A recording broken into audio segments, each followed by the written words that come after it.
Hello, folks. Welcome back to World War II TV. And we have looked at some of the bad guys in our war crimes series. Today, or now, we are looking at one of the good guys. Tim Townsend joins us to talk about one of the chaplains at the trials. His book, Mission at Nuremberg, is in the links below. And by the way, tomorrow's show is that middle time of day. It's 11 a.m. UK time. We're talking with Rico over in the Philippines about the trials there. So nothing in the evening UK time tomorrow. But I'll bring Tim in now. Good afternoon, sir. How are you today? I'm great. Thanks, Paul. Thanks for having me.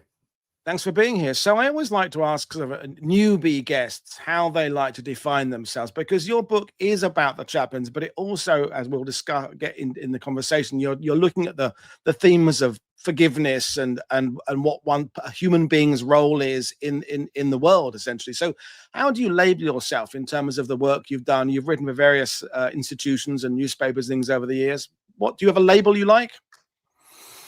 Yeah, my label is very strictly journalist. I was a reporter, trained to be a reporter, was a newspaper reporter for a very long time, and I'll talk about it actually a little bit in my presentation, but I found this story while I was reporting other stories. So I like to think that all the research that I did for this book was really, I call it reporting because that's what I know. It's really, I was in a lot of archives and looking at a lot of dusty pages of things, but all of that research I consider reporting.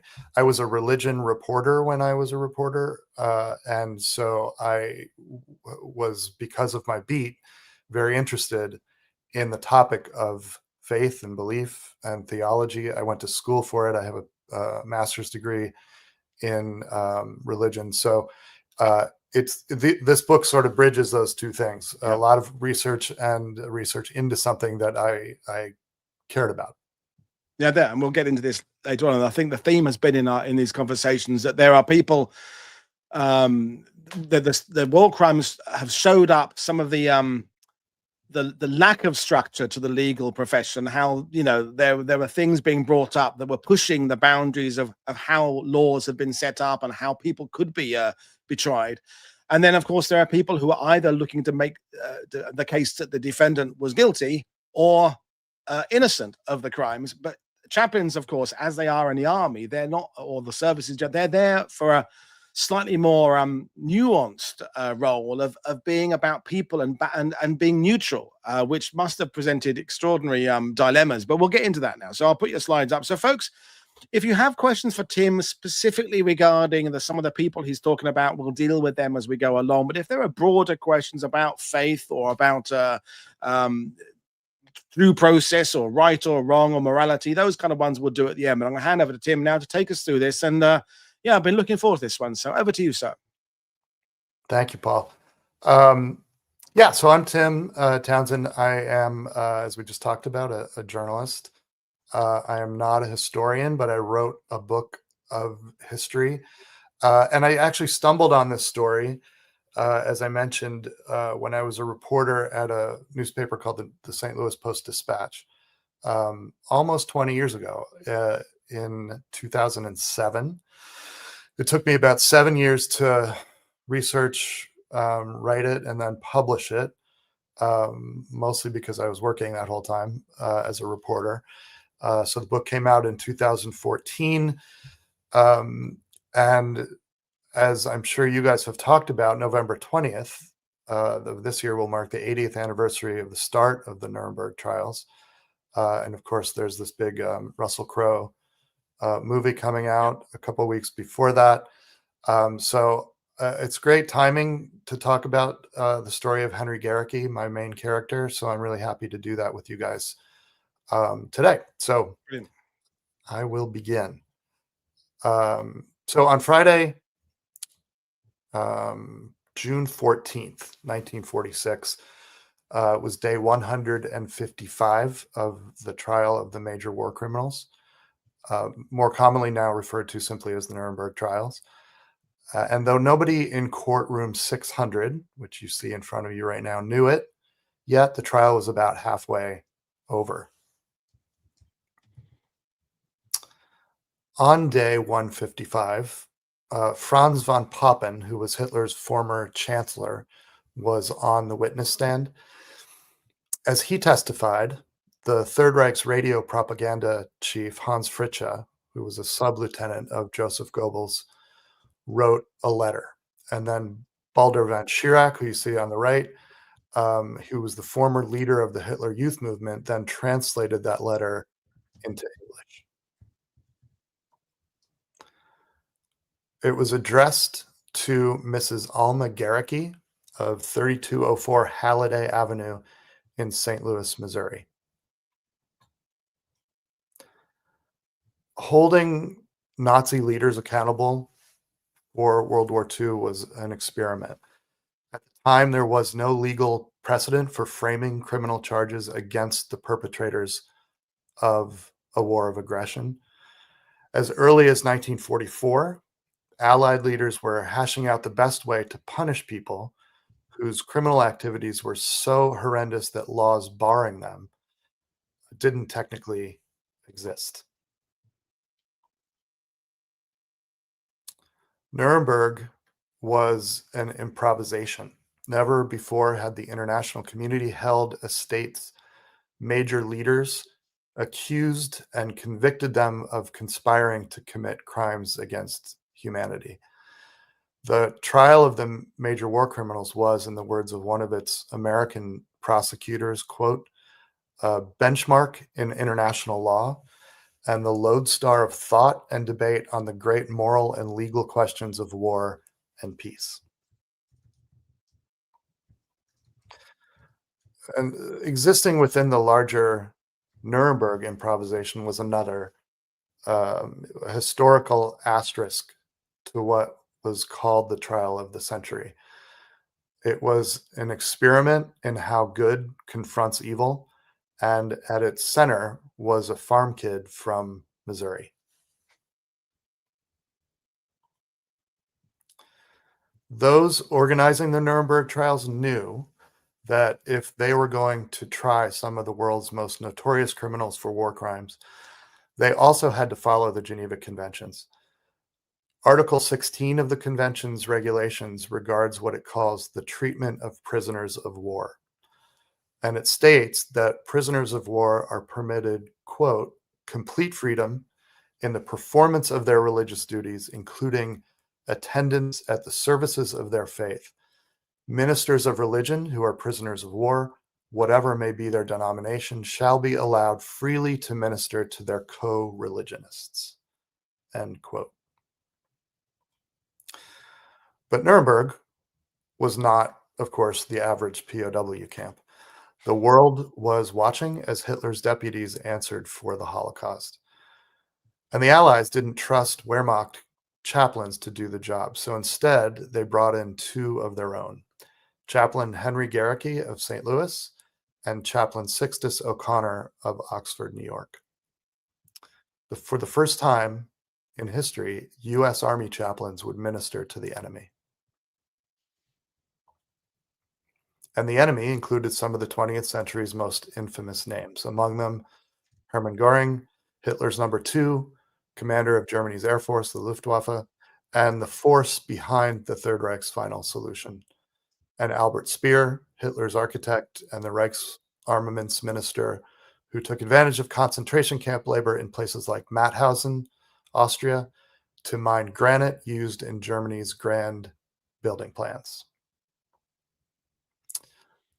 Some others who were among this crowd were General Wilhelm Keitel, the field marshal and second only to Hitler in Germany's military hierarchy, Fritz Sauckel, the Reich's labor minister, who was in charge of what one historian has called the greatest slave roundup in history, which included, by the end of 1942, 4.5 million foreign workers, and Hans Frank, Hitler's personal lawyer and eventually the Governor General of Poland, where he earned nicknames like Slayer of the Poles and the Butcher of Krakow. So on that Friday in June 1946, as von Papen testified in courtroom 600, Fritzsche wrote the letter to Alma Gerecke. When he finished, all 21 of the Nazi prisoners, including the Catholics and those who had refused any spiritual counsel, signed it. It read in part, quote, "Your husband, Pastor Gerecke, has been taking religious care of the undersigned defendants during the Nuremberg trial.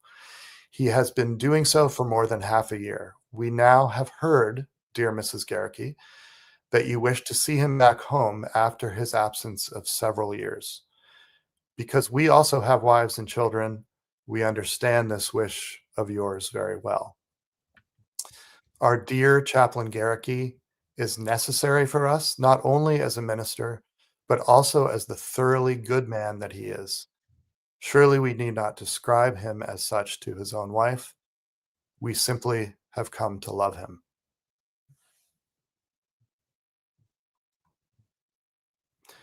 So in the fall of 2007, jumping ahead a number of years, I was writing a story for the newspaper where I worked, the St. Louis Post-Dispatch, where I was the religion reporter. I was writing a story about something called Operation Barnabas, which was a program the Lutheran Church Missouri Synod had recently begun to help chaplains returning from Iraq and Afghanistan more smoothly re-enter their congregations back home.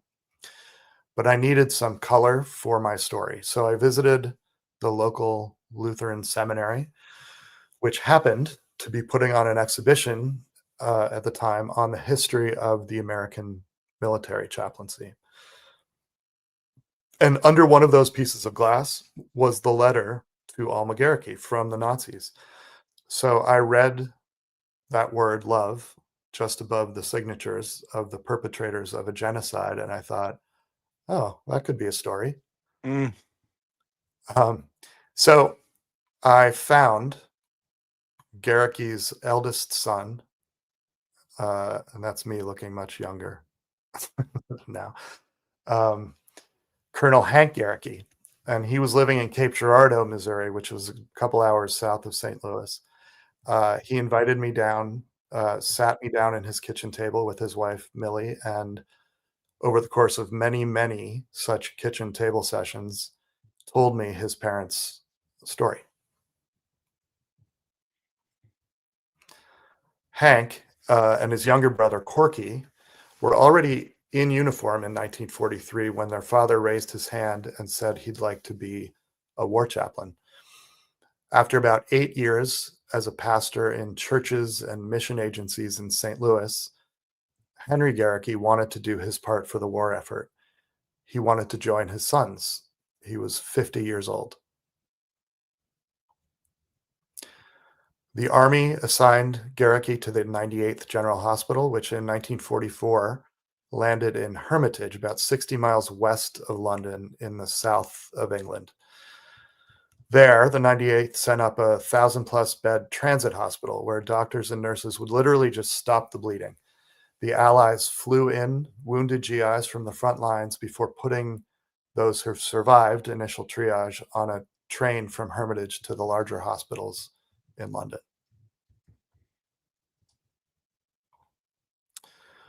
When the war was over, the Army sent the 98th to Germany to take over a bombed-out Munich hospital. In the fall of 1945, Colonel Burton Andrus, who was the commandant of the Nuremberg prison, heard about a Lutheran chaplain in Munich who could speak German and who had ministered to men in the St. Louis City jail system. Gerecke was given the assignment, but he was also given the chance to turn it down. During his months in Munich, Gerecke had taken several trips to Dachau. He had seen the raw aftermath of the Holocaust. He had touched the inside of Dachau's walls. He later wrote that he asked himself at the time, how could a preacher from St. Louis make any impression on the disciples of Adolf Hitler? Mm. He called his sons. He prayed a lot. He went back to his commanding officer and he said, I'll go. But Gerecke wasn't the only chaplain at Nuremberg. The assistant chaplain was a Franciscan friar from upstate New York. Father Sixtus O'Connor had been a chaplain with the 11th Armored Division known as the Thunderbolt during the war. The 11th had fought in the Battle of the Bulge and moved east over the winter of 1944-1945. O'Connor earned a Bronze Star ministering during combat to men suffering from what the Army then called battle fatigue. In May of 1945, the 11th helped liberate Mauthausen concentration camp outside of Hitler's hometown of Linz in Austria, where nearly 100,000 people were tortured and murdered between 1939 and 1945. This is a photo of what were called the Stairs of Death. They led down to the Wiener Graben granite quarry, owned by an SS company called the German Earth and Stone Works. Albert Speer contracted with the quarry to supply the granite for his great visions of Nazi buildings and monuments, many of them in Nuremberg. The 186 steps to the quarry floor were badly cut into the clay and slippery. When prisoners reached the bottom of the steps, they strapped massive granite slabs onto their backs and were then sent back up the stairway of death. When a man reached the top, seen here in a photo, I don't know if it's very clear in the background, but this is a photo after liberation. An SS guard may have directed him to throw the slab that he had just brought up the steps back down to the bottom of the sheared quarry wall, 12 stories high, down to the bottom of the pit, and then demand he run down and bring the same boulder back up the steps. Throwing prisoners 12 stories to their deaths below was also a cheap, effective murder method for the guards. The SS called the victims of such murder parachutists. Mauthausen held 66,500 prisoners on May 4th, 1945, the day before it was liberated by the 11th Armored Division and other units. More than 450 died each day during the following week. And Father O'Connor buried 2,911 people between May 8th and May 31st. This is a photo of Ernst Kaltenbrunner, who I always think of as the kind of prototypical Nazi-looking person from like movies on the far right, during an inspection of Mauthausen in 1941. Heinrich Himmler is on the left with the camp's commandant in the middle. Kaltenbrunner was the head of the Reich Security Main Office and controlled the Gestapo, the SD, or Security Service, and the Security Police. He had authority over the Einsatzgruppen units that roamed Eastern Europe, killing as many Jews as they could find. And as Adolf Eichmann's superior, he was responsible for the administrative apparatus behind the entire concentration and extermination camp system. 3 months after helping to liberate Mauthausen, Father O'Connor was in Nuremberg ministering to Ernst Kaltenbrunner. Yeah. So this is a promotional shot of Gerecke taken by the army in 1946 in a 169 square foot chapel in the Nuremberg prison that they made by knocking down the wall between two cells. The chaplains, Gerecke and O'Connor, outfitted it with chairs for pews, an altar, some candles, and a small organ. It was in this chapel that Gerecke and O'Connor believed they had been successful in their mission to bring as many of the imprisoned Nazis back to Christianity as they could before escorting them to the gallows. It was in this chapel they celebrated Christmas Eve worship services with the men who had murdered millions. So 10 months after that Christmas Eve celebration, on October 12th, 1946, Gerecke was present as Goring and 10 other Nazis who were sentenced to death by the Nuremberg Tribunal said goodbye to their wives for the final time. When Goering was led away from his wife, Emmy, she lost her composure, and Gerecke had to help her out of the room. He knew that photographers were waiting nearby, so he took her out a different way that he knew of. After getting her out of the building, he went to Goring's cell, and Goring told him that it didn't matter what happened to him now. He had died when he had left his wife upstairs. The executions would take place in the gym outside the Palace of Justice the day before. The day before, the execution team blacked out the window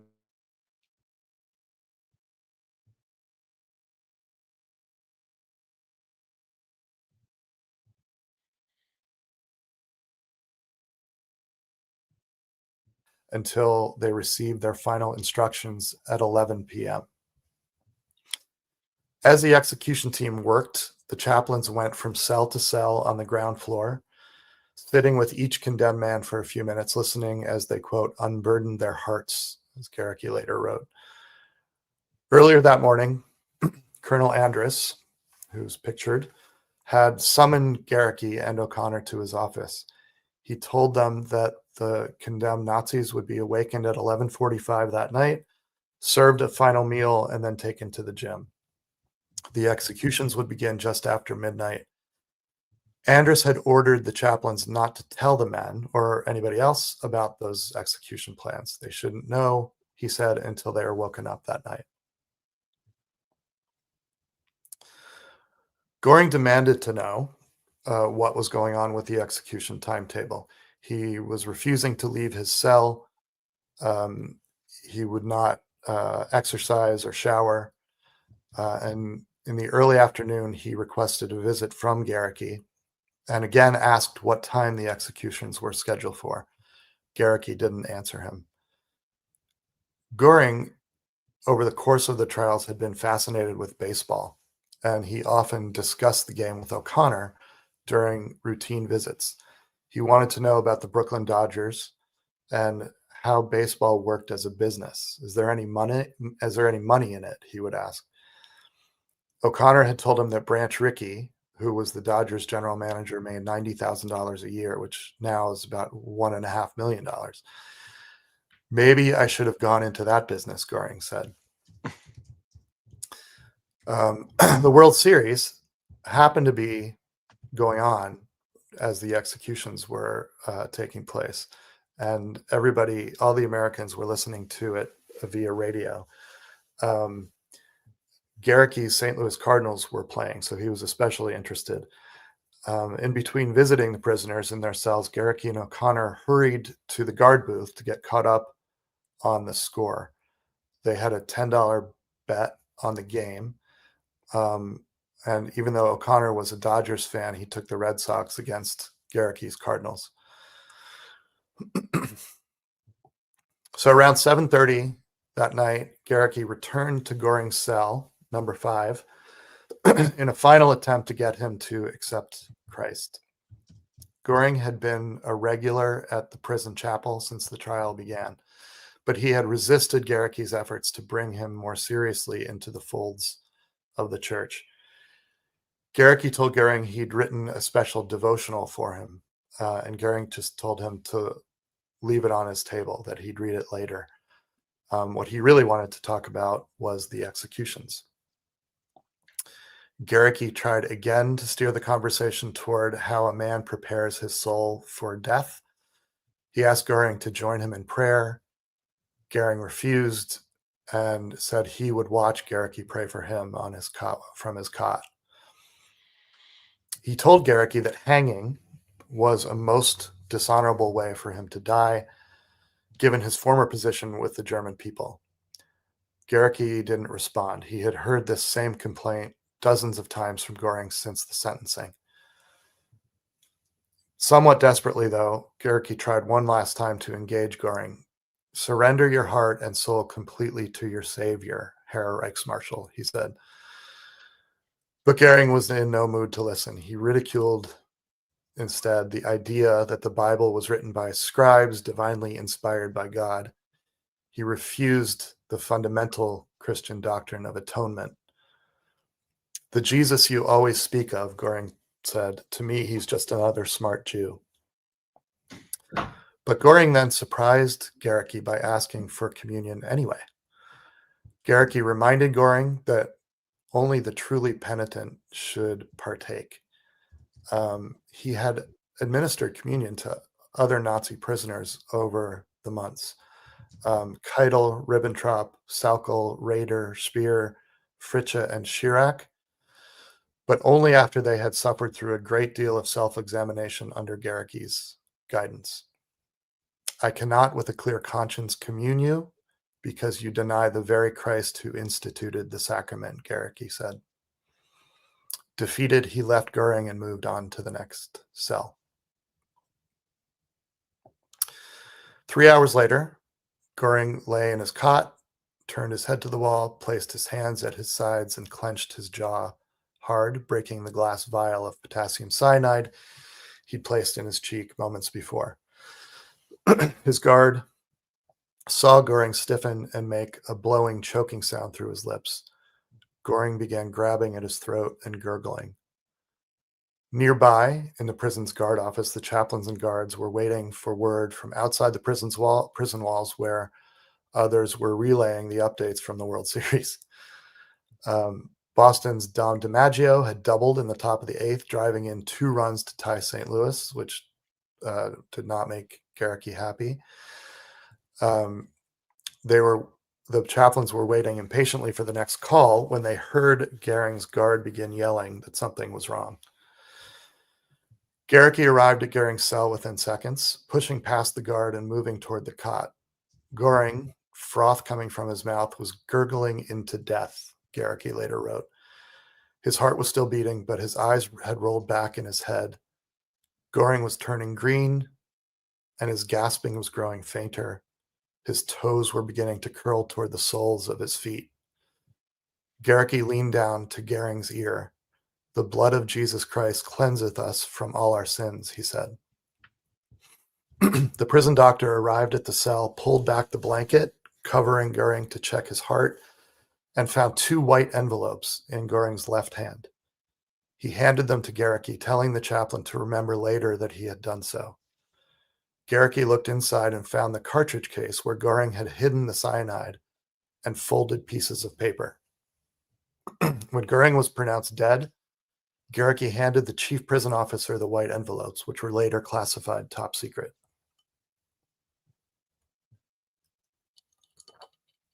The envelopes found on Goring's body contained 4 suicide notes.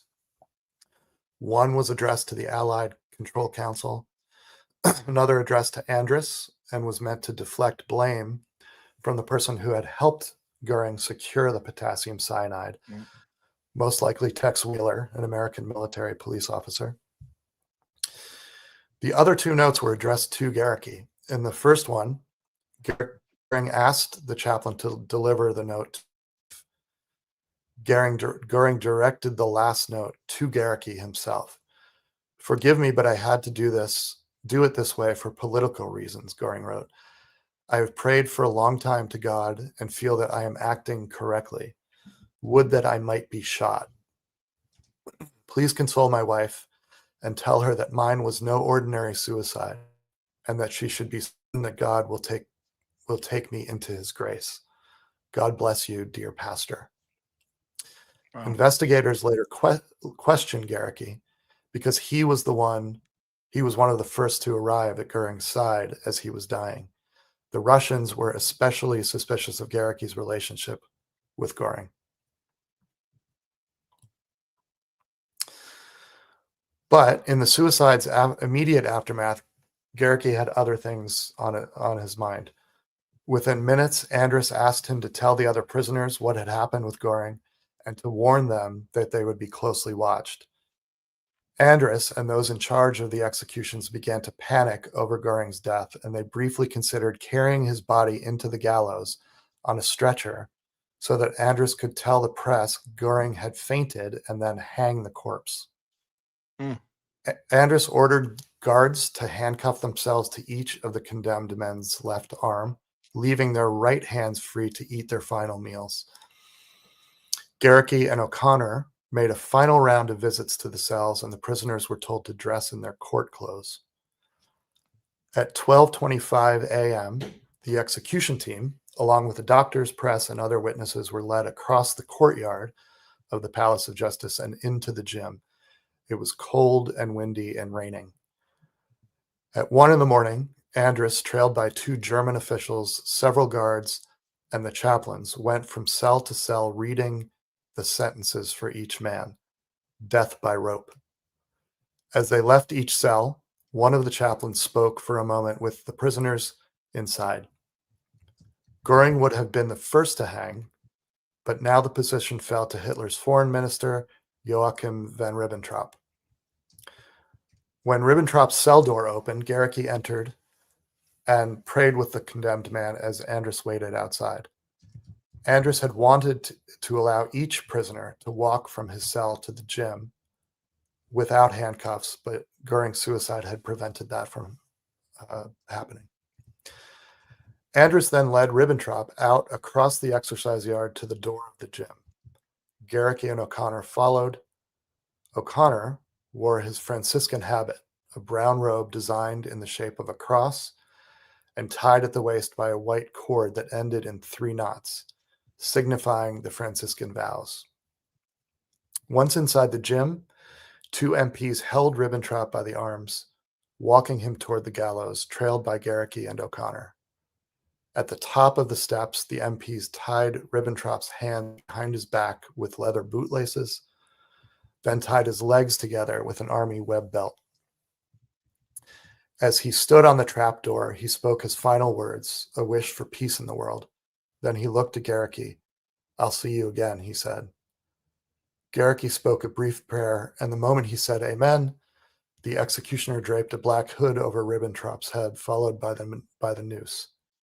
He then pulled the hangman's lever. Ribbentrop dropped through the trapdoor at 1:16 a.m. Gerecke and O'Connor walked out of the gym, back across the wet yard, and into the prison corridor where they waited for the signal to bring the next man.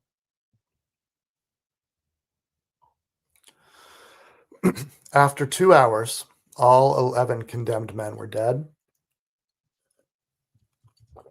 and the judges announced the proceedings closed. At 2:57 a.m., the witnesses left the gym.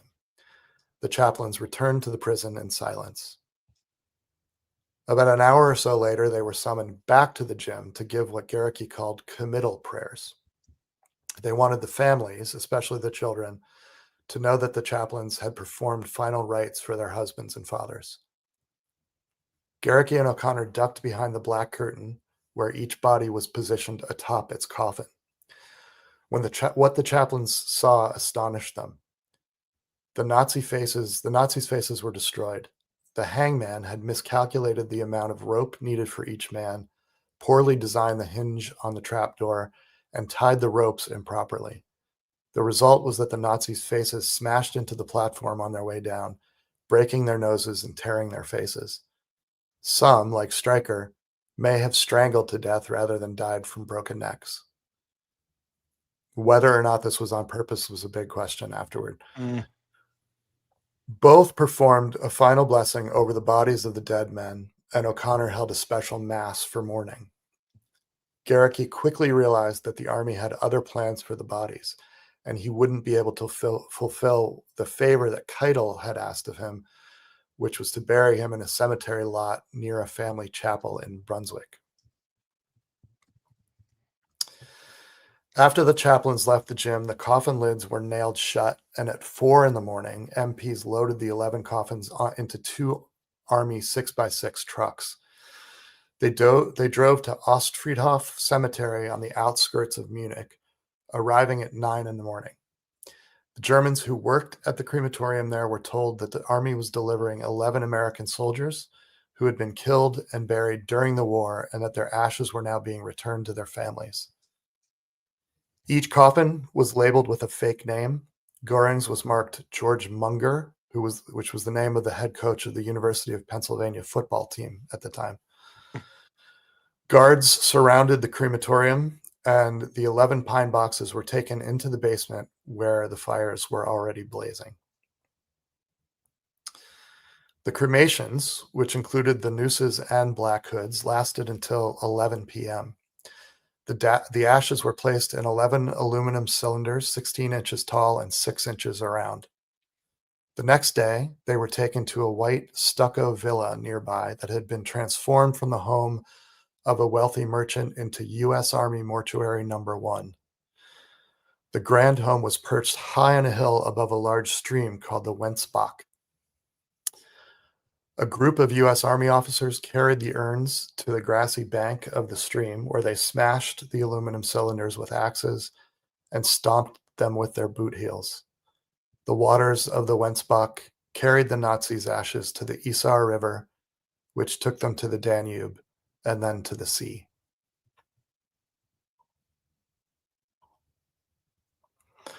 Both chaplains returned home immediately after the executions and continued their ministries in different ways for the rest of their lives. O'Connor returned to teaching philosophy in upstate New York, and Gerecke continued to try to reach people most would simply consider evil and unworthy of contemplation. Murderers and rapists incarcerated in a maximum security prison in Chester, Illinois.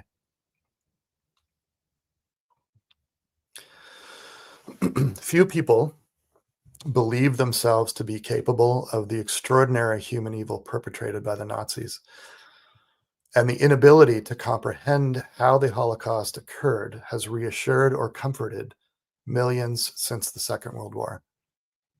Philosopher Arne Vedelson has written that, quote, "It helps side us, normal men, as we take ourselves to be against the doers, the Nazi perpetrators. The doers, we like to think, are not like us. Indeed, their being unlike us is the very quality which explains that they could do what they did. Having committed atrocities so outrageous in nature and scope as to explode our faculties of comprehension, they, authors of the unthinkable, must surely be or have been abnormal men."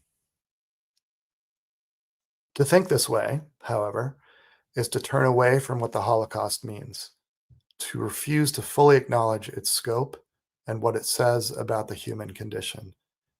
It is, wrote Vedelson, to help perpetuate the very conditions which made its occurrence a historical fact in the first place.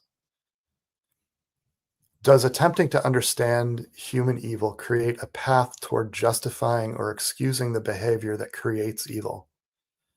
If the perpetrators of genocide can be seen as fellow human beings, do they deserve empathy or even forgiveness from those of us who choose to lead good lives?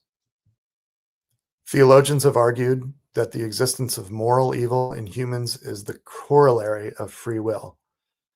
In a theology that holds there is only one all-powerful God who bestowed humans with free will, must God in some way be responsible for mass annihilation?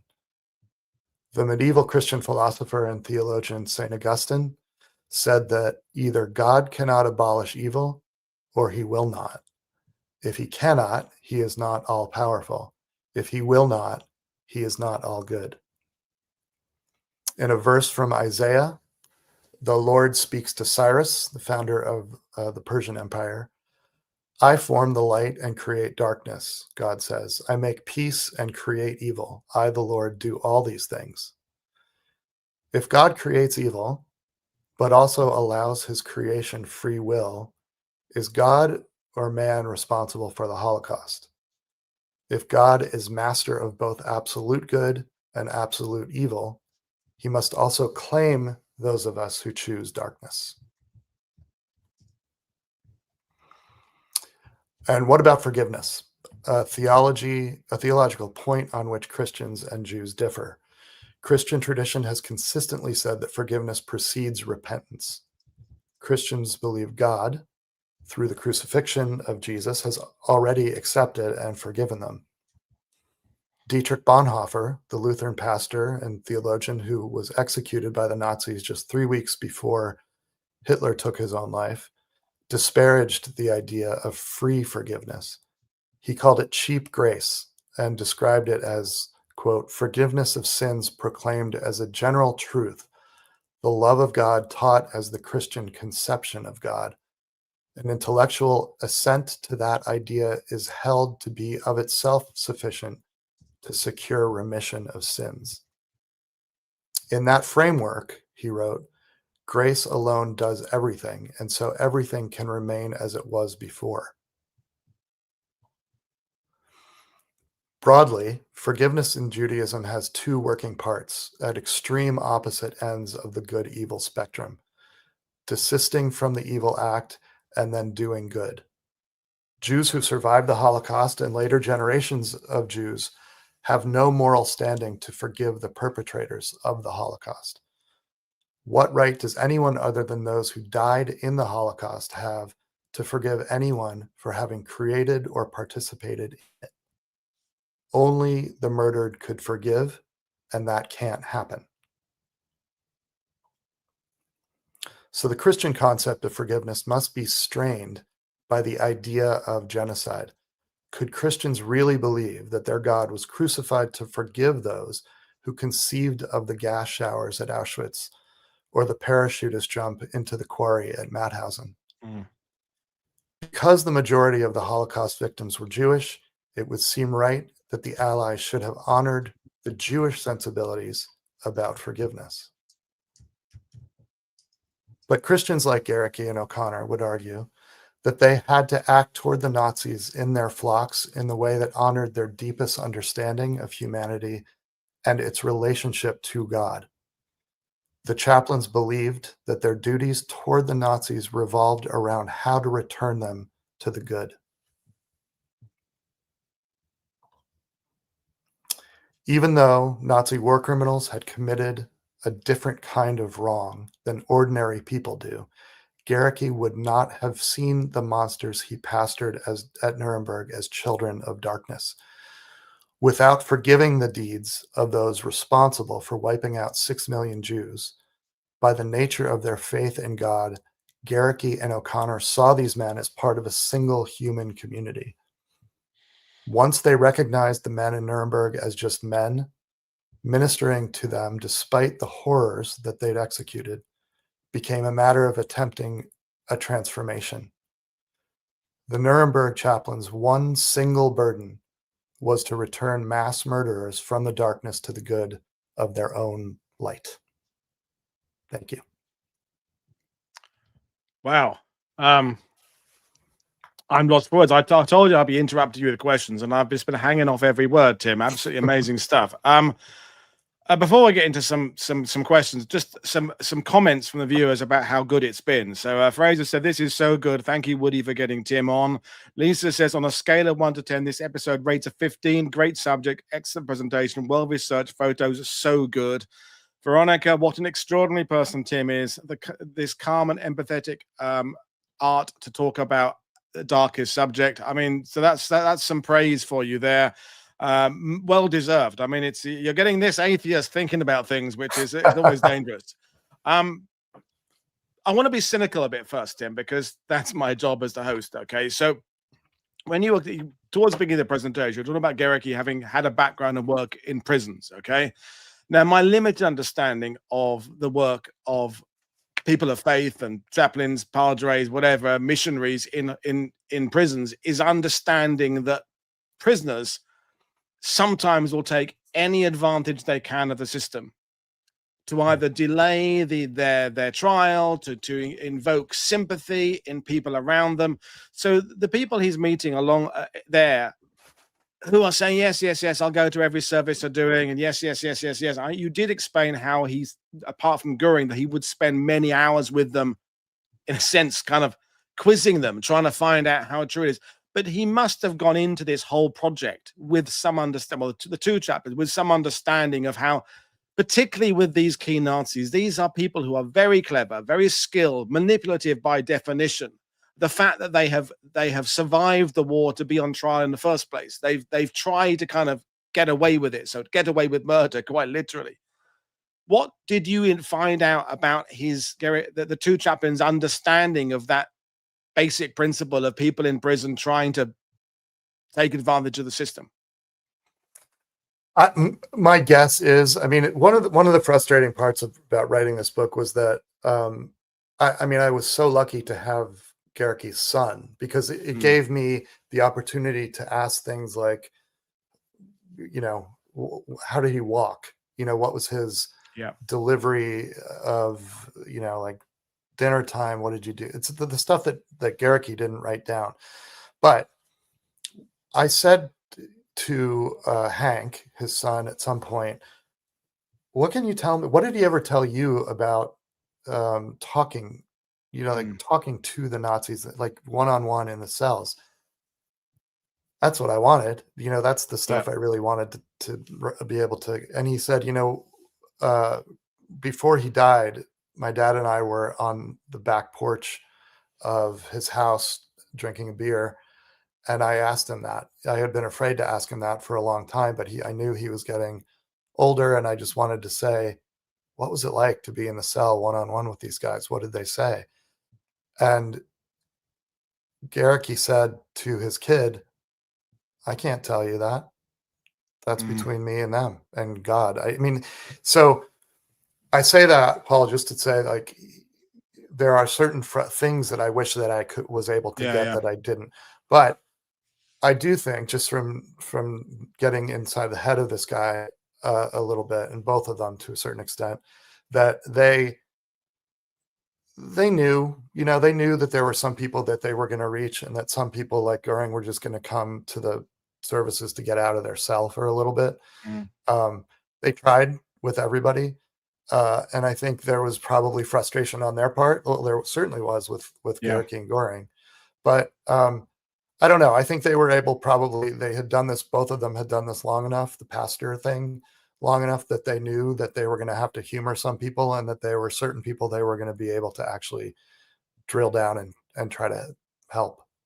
I mean, and it leads me to a question from Lisa about, did Gerecke say if any of the Nazis were actually sorry? So I'm assuming you're going to say, I don't know, because he never told his son about that. This, and by sorry, that's, that this is not, it's not exactly repentance. Repentance and apologizing are not quite, there's an overlap. They're not quite the same thing, but that would have been part of the process of accepting guilt to move forward. Yes. And both chaplains absolutely felt that by the end, there were Nazis who confronted what they had done enough that Gerecke and O'Connor believed their that they had figured things out in their mind, that they had done horrible things, enough that they gave them communion, which to them, each of the pastors, was the ultimate, like, not reward is the wrong thing, but like, but so I don't know, Lisa, if anybody said, I'm sorry for what I did, but I do know that both chaplains felt like they had worked for, what was it, 10 months that the tribunal lasted. That whole time they were working with these guys, and that some of them, they felt, met the standard that they had set for actually grappling with what they had done, enough that they were being brought back into a Christian fellowship. I mean, there would be cynics watching this, and I'm not saying I disagree with this myself, who would say, what's the point? What's the point of trying to save the souls of 2 or 3 dozen people in the aftermath of a world conflict that has seen countless millions die in the most awful ways? That does it matter? What I mean, again, the theme has been of these discussions is that the Allies seem to be bending over backwards, quite correctly, to make sure everything is done, that not only will it be judged at the time correctly, but history will look back and say, you know what, we gave those clearly murderous. I'm not sure I like the word, not like the word. I agree with the word evil, because I kind of feel evil is a bit like sin. It's a word kind of that has religious connotations, because evil, but despicable is a more general word. That despite all that, the Allies are trying to make sure that we're now 80 years on, when the lens is or the spotlight is put on these trials, we can say as good human beings, you know what, we gave those guys a fair, and women, we talked about Elsa Koch earlier in the week, we gave them a fair trial. We gave them access to what the Geneva Convention said they were entitled to. We treated them as well, better than they deserved, because that's the right thing to do. Is that kind of largely how you feel as well? There were 2 big questions for me when I got into this story. I wanted to know more about why the trials happened at the end of this war, and I wanted to know why they decided to provide chaplains for the architects of the Holocaust.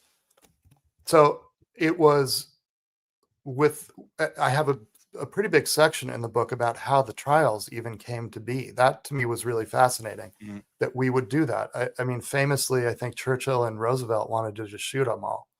They didn't want there to be a tribunal. Yeah, we did that in an early show. I mean, it was ironic that I'm actually finding myself agreeing with Stalin. It was Stalin in 1943 of the big three saying, no, trials. Now, we now know that he sort of had show trials in mind, but it was weird for me, having hosted all these shows there where Stalin is usually even though he's an ally, he's not a good guy, but I'm actually defending his position over Churchill and FDR, who are the good guys. But so it was as we're discovering, it was quite a potholed road to get to the point where the trials were being conducted the way they were. Exactly. And it's very interesting to go back and look. Telford Taylor's book is really great about this. He was on the prosecution team, and he lays out, and I took from him and some other books, and I squished it all together in one of the chapters in my book about how these really smart lawyers decided on this as the avenue, and why, and what was the historical reason for it. The other big question for me was the idea of the chaplains. Why did we decide to provide them? And the answer ultimately was the Geneva. I was hoping I was going to find a letter in an archive somewhere where somebody up really high said, let's provide the chaplains. But I think it really was just a matter of the Geneva Conventions that I talked about. But I also think that the chaplains could have just been anybody who, let's just provide them with a couple chaplains. Those chaplains, doesn't really matter who they are or what they do. They happen to pick two guys who took their jobs really seriously. And for them, it mattered a lot. If they could have gotten one of them to, to a place where they felt that they had reached him, that would have been enough. I mean, I came into this book as skeptical and cynical. As a journalist, I was really kind of like, really, this is what we did. And it was pretty moving, actually, to learn about the men who did it and all the people around them. It was, and I was really happy to tell their story. I mean, you talked about the Geneva Convention. The Allies could legitimately have found chaplains who didn't speak any German, who was, particularly angry about, perhaps they'd had, close relatives killed, who would have done the bare minimum, but still have managed to fulfill the human rights aspect of the Geneva Convention. But they actually went, as you explained, they went to know who are the most suitable people, who could be the best of this. Because if we're going to provide it, let's provide it properly. And I think they knew that they were, sorry, Paul. Yeah. They knew that there were, most of them were Lutheran. Some of them were Catholic. They found a Catholic and a Lutheran.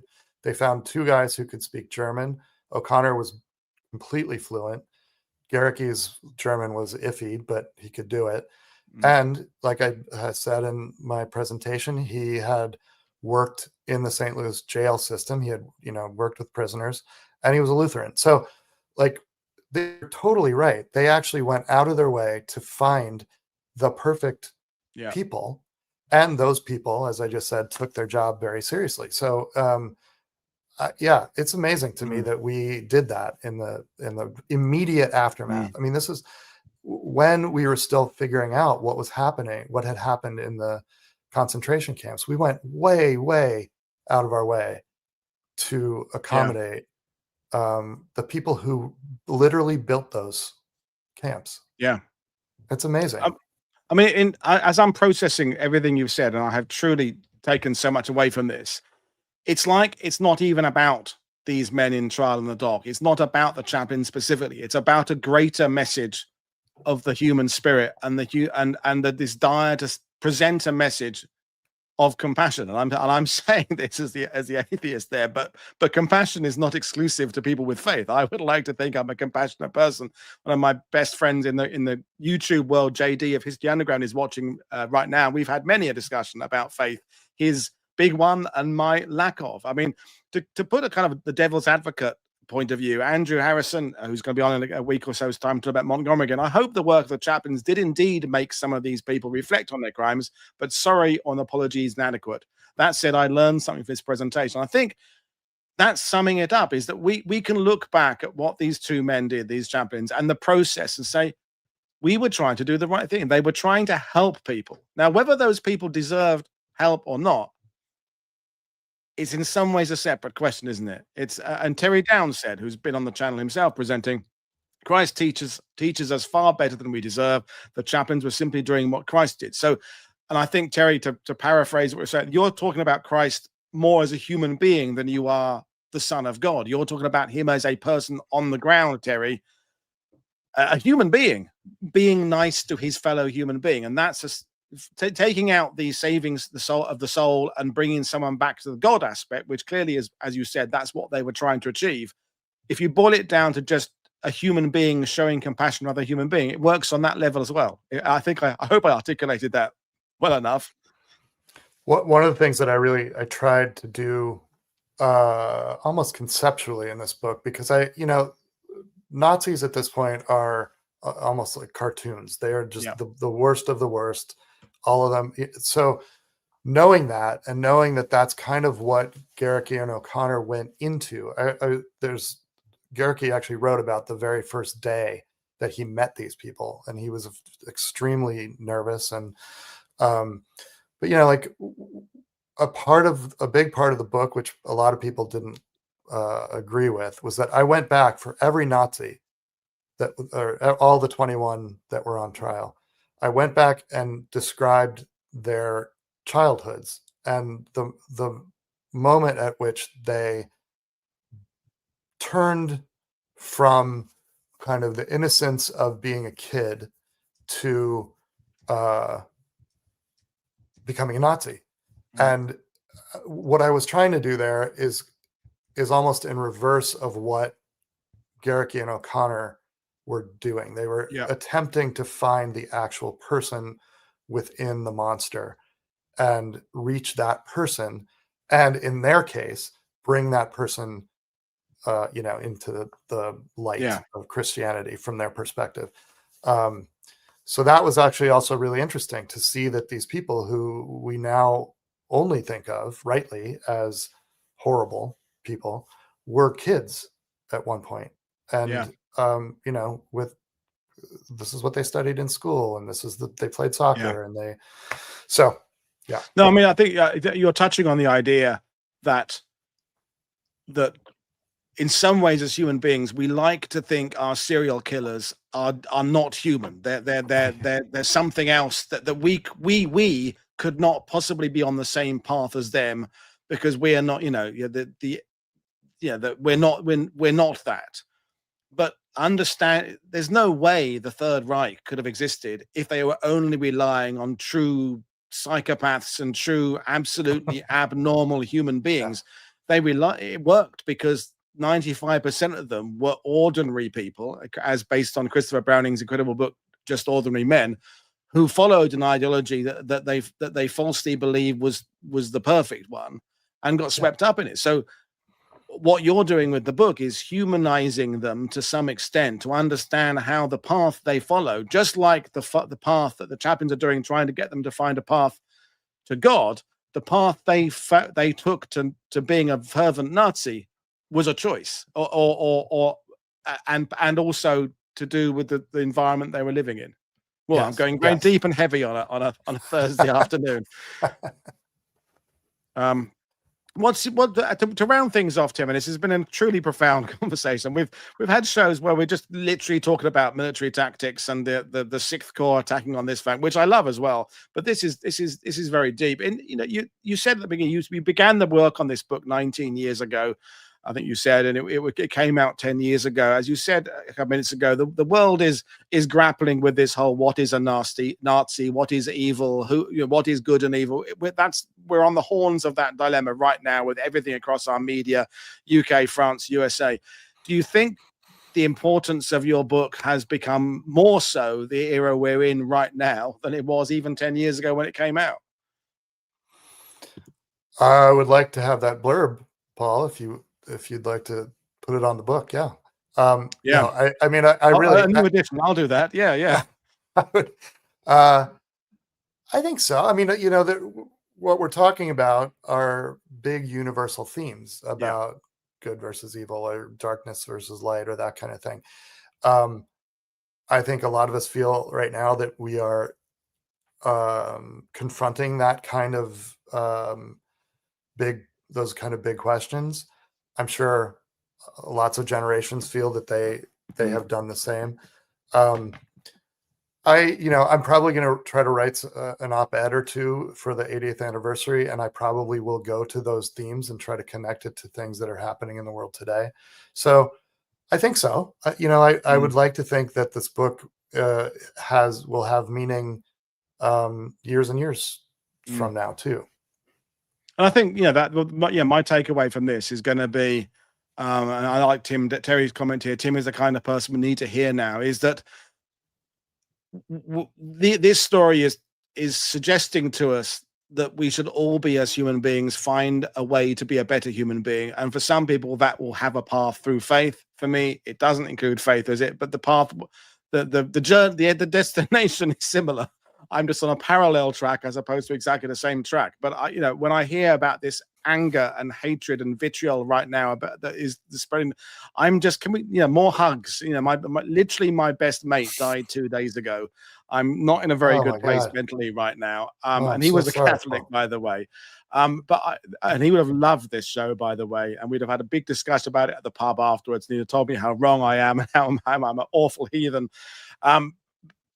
And yet he was terrified of nuns, was Colin. But anyway, that's another story of another day. When I do a tribute show to Colin, I will talk about his pathological fear about nuns. But that was growing up in Ireland where they beat him with sticks. Anyway, I think that's my takeaway, Tim, is this the Allies, the war crimes studies that we're looking at have been interesting, but this is a much bigger question about being a human being and trying to be a good human being. And I have massive respect for these two chaplains and the people that put them in that position and for what they were trying to do. Even if I don't agree with some of the things they were trying to do, I absolutely respect these two guys for what they did, despite the difficulty of it and the moral dilemmas they must have faced. Incredible stuff. I agree with you. These guys, I think, would have said themselves that they were the tip of the spear, and that so many good intentions kind of came before them in order to get them to that place. They had to be right in the cells with the Nazis, but as we've said, there are a lot of good people making good decisions, I think just decisions, to get them there. So yeah, I agree with you, and I'm going to raise a pint to Colin tonight. Thank you very much. No, I had a few Tuesday evening. We're going out on Saturday night to have a few more. The Guinness industry is already worried about where it's going to make its profits from in France because of Colin's passing. But we'll do our best to take on some of that burden. And thank you very much, viewers, for your fantastic embracing of this discussion, which went from kind of a regular World War II TV, here's what this person did here, to this much more complicated but much needed discussion about being a better human being. As I always say, the only motto I ever live by is don't be an arsehole. I think that's the only one we really need as a human being. Just don't be an arsehole. And I think most of it will follow after that. It's just don't treat people as you want to be treated yourself. And I think that's my takeaway. So several of you have already said you've purchased the book, so that's fantastic. But the link to the book is in the description below. I'm going to go away and have a good old think about this one because it has been really amazing. I'm so pleased I reached out to you, Tim, and that you came on board because you've given me a lot to think about, and I so too have my viewers. So I hope you enjoyed it as well. Oh, it was fantastic. I had, this book came out, as I said, a while ago, and I haven't talked about it that much recently. So it was really great to dive back in and to have your audience engage with it was amazing. So thank you all. Well, brilliant. Okay, so folks, I'm back again tomorrow, but we're talking about the war crimes trials in the Philippines with Ricardo. I will see you all again tomorrow. As always, please consider becoming a channel member or a patron.